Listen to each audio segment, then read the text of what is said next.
มาเด้อทุกคนมื้อนี้สาวครูคำต้อยสิพาทุกคนมาเบิ่งกงพัดน้ำมีเผอเดเคยเห็นกงพัดน้ำอยู่บ้านสาวครูคำต้อยยังมีอยู่เด้อเผอที่บ่เคยเห็นก็มาเบิ่งนำกันเลยนี่เพิ่นจะเฮ็ดกงพัดน้ำนี่ก็คือเอาน้ำเข้านาเด้อนี่เกียมเบิ่งนี่เพิ่นจะเฮ็ดต่อโทรไปยา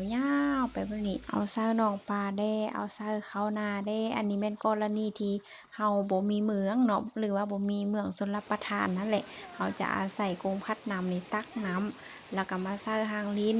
เนาะตักไปเทื่อละโบกแต่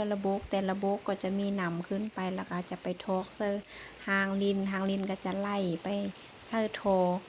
ก็จะไล่ไปใส่นาจึงได้กินข้าวนาหั่นน่ะเนาะ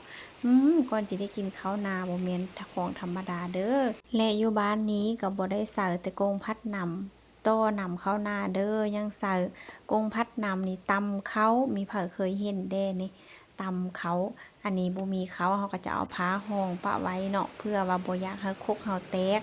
ผู้ใดที่อยากเห็นกงพัดน้ำแบบนี้ก็สามารถมาเบิ่งได้เด้ออยู่บ้านนาเสียงดีเนาะอยู่บ้านนี้เพิ่นจะรักษาวิถีชีวิตแบบคนสมัยตะกี้หรือว่าสมัยโบราณเฮาแบบเฮ็ดแบบนี้นี่เนาะยังบ่มีเครื่องจักรทันสมัยหั่นน่ะ